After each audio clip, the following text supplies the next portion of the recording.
안녕하십니까.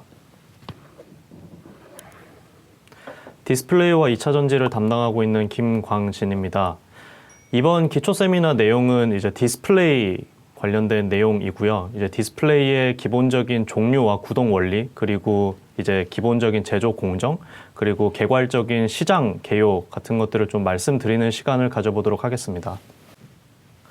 네, 먼저 디스플레이 종류이고요. 디스플레이 기술은 이제 보시는 것처럼 CRT, 그러니까 기존에 우리가 알고 있는 이제 브라운관 타입의 뚱뚱한 디스플레이에서 이제 PDP와 LCD 그리고 OLED로 이렇게 진화를 해왔습니다. 그래서 PDP 같은 경우에는 이제 90년대 초반에 이제 일본에서부터 해서 좀 각광을 받기 시작을 했고요. 2000년대 초반 들어서 이제 LCD와 경쟁해서 지게 되면서 좀 빠르게 도태가 되는 그런 모습을 좀 보여줬습니다. 그리고 이제 지금 현재 이제 디스플레이 시장의 주류가 되고 있는 거는 LCD와 OLED인데 2000년대 중반부터, 그러니까 PDP가 이제 도태된 이후에 LCD와 OLED가 디스플레이 전체 시장에 좀 주류로 자리를 잡기 시작했다. 2000년대 중반부터 이렇게 좀 보시면 될 것 같고요. LCD 패널 같은 경우는 이제 TV와 IT 제품 같은 것들에 많이 적용이 되고 있고, OLED 같은 경우는 이제 잘 아시겠지만 이제 스마트폰에 주로 채택이 되고 있다. 이렇게 좀 봐주시면 될 것 같습니다. 그래서 오른쪽 하단에 이제 표를 보면 디스플레이 종류별로 좀 비교를 해봤는데요. PDP 같은 경우는 이제 응답 속도가 굉장히 빠르다는 장점을 갖고 있었지만 아무래도 플라즈마 방식을 쓰다 보니까 소비 전력이 높다는 그런 단점이 있기 때문에 도태가 됐다라고 보시면 될 것 같고요. 이제 LCD와 LED는 좀 동일한 타입의 LCD 타입이라고 보시면 되는데, 기존에 여기 LCD라고 표시되어 있는 패널은 이제 광원이 필요합니다. 그 CCFL이라고 하는 그 형광등 타입의 그런 광원을 쓰는 패널을 의미하는 거고, 지금 뒤에서 말씀드리겠지만 이제 미니 LED 시장이 굉장히 또 새롭게 출시되면서 각광을 받고 있는 상태인데, 이 광원은 이제 CCFL이 아니라 LED 칩을 씁니다. 그렇기 때문에 이 부분에서 차이를 보인다라고 좀 생각을 해주시면 될 것 같고요. 그리고 OLED는 이제 우리가 잘 알고 있는 그 자발광 타입의 이런 백라이트가 필요 없는 그런 타입의 패널이다라고 보시면 될 것 같습니다. 그래서 자세한 내용들은 좀 뒤에서 더 말씀을 드리도록 하겠습니다.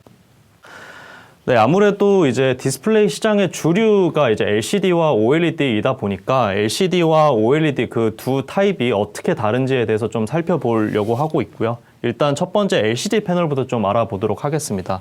요게 이제 그림에서 보시는 것처럼 LCD 패널의 가장 기본적인 구조다라고 보시면 될 것 같고, 요게 보시는 것처럼 그 TFT는 이제 전기적 스위치 역할을 하는 기판이라고 보시면 되고, 이제 컬러 필터가 색깔을 내는 필터입니다. 근데 요 LCD 패널의 가장 기본적인 특징 중에 하나가 자체적으로 빛을 낼 수 없다라는 특징을 갖고 있는데, 그러다 보니까 요 백라이트 유닛이라고 하는 요 빛을 내줄 수 있는 요 기판이 따로 필요하다라고 보시면 될 것 같고요. 패널의 가장 후면에 붙어서 이제 하얀색 빛을 쏘는 그런 구조로 진행이 된다라고 보시면 될 것 같습니다. 그리고 이제 추가적으로 필요한 게 요 폴러라이저라고 하는 편광판이 두 장이 들어가는 요런 구조로 LCD 패널은 구성이 되어 있다. 이렇게 좀 이해를 해주시면 될 것 같습니다. 그래서 뒤에서 의미를 말씀을 드리겠지만 요 폴러라이저 두 장의 위치를 보면 하나는 이렇게 수직으로 격자가 나 있고 하나는 이렇게 수평으로 격자가 나 있는 걸 볼 수 있는데, 요 부분은 이제 그 백라이트 유닛에서 나오는 빛의 방향성을 결정을 해주는 그런 역할을 한다라고 보시면 될 것 같습니다. 네, 그래서 기본적인 구조를 살펴봤고, 그걸 바탕으로 해서 이제 LCD 패널이 어떻게 구동이 되는지, 그리고 관련된 밸류 체인들에는 어떤 업체들이 있는지 이렇게 좀 살펴볼 텐데요. 여기 보시면 이제 LCD 단면도가 나와 있습니다. 이렇게 각각의 이제 레드, 그린, 블루 이렇게 RGB의 그 보조 화소 3개의 화소가 합쳐져서 하나의 화소를 구성한다라고 보시면 될 것 같고요. 아까 말씀드린 대로 자발광을 할 수 없기 때문에 여기 보시는 것처럼 그 빛을 내주는 백라이트 유닛이 존재를 합니다. 그래서 이 백라이트 유닛이 빛을 쏘게 되면 요 폴러라이저, 아까 보신 것처럼 수직으로 방향을 결정해주는 요 편광판을 통과를 하게 되면 빛은 이제 특정한 수평의 방향성을 지니게 되는데, 요 방향성을 바탕으로 해서 투과가 되다가 요 액정을 지나면서부터 해서 이제 빛을 내거나 아니면 차단이 되거나 이렇게 구분이 된다라고 보시면 될 것 같고요. 일단은 기존의 액정이 액체 상태, 그러니까 그 TFT에서 전류가 흐르지 않는 스위치 오프 상태일 때 액체 액정을 통과하면서 방향이 90도 틀어지는 그런 모습을 볼 수 있고, 그렇게 되면 90도 틀어지면 이제 수평 방향으로 진행하던 빛이 수직 방향으로 방향이 바뀌게 됩니다. 그렇게 되면 요 두 번째 위치한 폴러라이저를 통과를 하게 되면서 우리가 눈으로 보는 요 색깔을 볼 수 있게 되는 거고요. 반대로 이 액정이 이제 고체 상태라고 하면 이제 그 방향성이 바뀌지 않고 그대로 진행이 되기 때문에 요 두 번째 평광판을 통과를 하지 못하는 그런 상태를 좀 확인을 할 수 있습니다. 그렇게 되면 우리는 이제 확인을 하기에 검정색으로 표현이 된다, 이렇게 좀 볼 수 있을 것 같아요. 그래서 이게 기본적인 LCD 패널의 구동 원리이고요. 관련된 밸류 체인들을 보시면 여기 패널부터 주요 부품들이 이제 평광판과 BLU가 LCD의 가장 특징적인 부품이다라고 볼 수 있는데, 전체적으로 중국과 대만, 한국 이렇게 그 동양 3국에 모두 밸류 체인이 집중이 되어 있는 그런 모습입니다. 그래서 뭐 패널 업체 같은 경우에는 이제 LCD 시장에 글로벌 1위로 올라선 BOE가 가장 대표적이다 볼 수 있고, 국내 업체들 같은 경우에는 이제 중국 업체들의 점유율 자체가 굉장히 높게 올라오고 저가로 이렇게 패널이 공급이 되다 보니까 국내 업체들은 장기적으로 좀 LCD 사업에서 힘을 빼는 그런 모습들로 진행이 되고 있다라고 보시면 될 것 같고요. 평광판 같은 경우도 이제 중국 업체들이 주류입니다. 이제 써니폴 같은 업체가 가장 대표적이다라고 볼 수 있고, 그 LG화학의 평광필름 사업부를 인수를 하면서 좀 부각을 받은 샨샨 같은 업체들이 평광판의 주요 업체들이다라고 볼 수 있을 것 같아요. 네, 다음은 이제 OLED 패널입니다. OLED 패널의 기본 구조를 보면 아까 LCD에서 보셨던 거랑 다르게 굉장히 간단하게 표시가 되어 있는 걸 볼 수 있는데요. 기본적으로 OLED는 잘 아시겠지만 자체적으로 빛을 낼 수 있는 그런 특성을 갖고 있다 보니까 아까 LCD에서 존재하고 있었던 BLU가 없습니다. 이게 가장 큰 차이점이다라고 보시면 될 것 같아요. 그래서 TFT와 이제 OLED라고 하는 이 발광층이 이제 BLU 역할과 컬러 필터의 역할을 동시에 담당을 한다라고 보시면 될 것 같고요.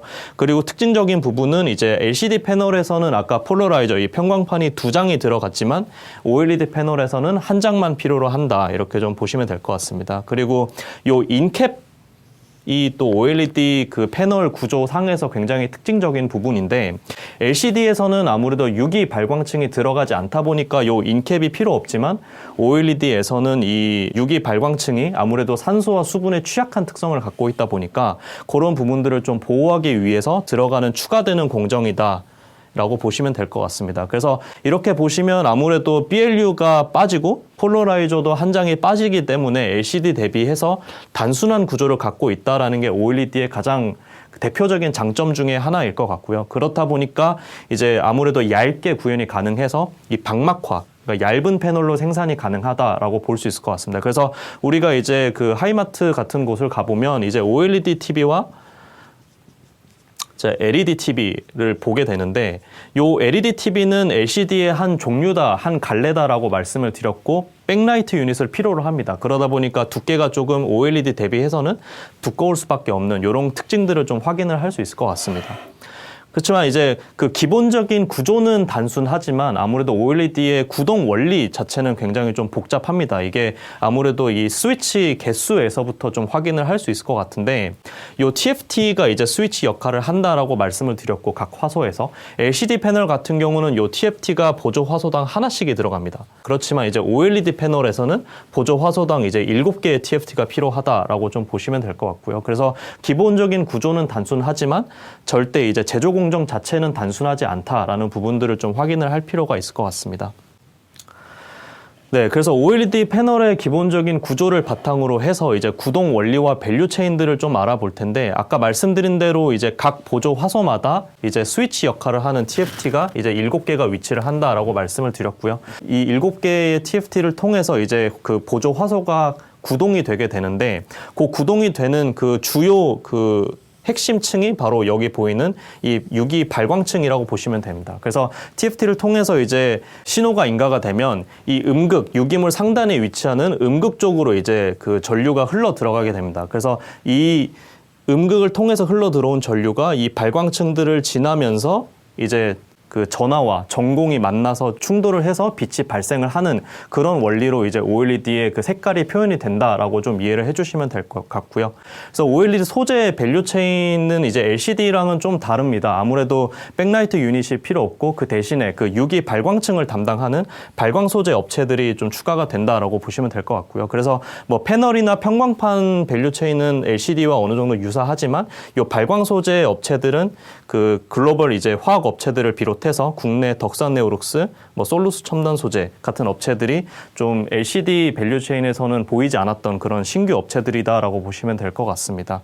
그래서 패널 같은 경우는 아무래도 이제 뭐 중국 업체들이 계속해서 그 OLED 패널을 생산하기 위해서 많은 노력들을 하고 있지만 아직까지는 분명하게 한국 업체들이랑 기술적인 격차가 존재를 하는 상태고요. 그렇기 때문에 이제 국내 업체들이 아직까지는 그 OLED 시장의 주류를 차지하고 있다. 이렇게 좀 이해를 해주시면 될 것 같습니다.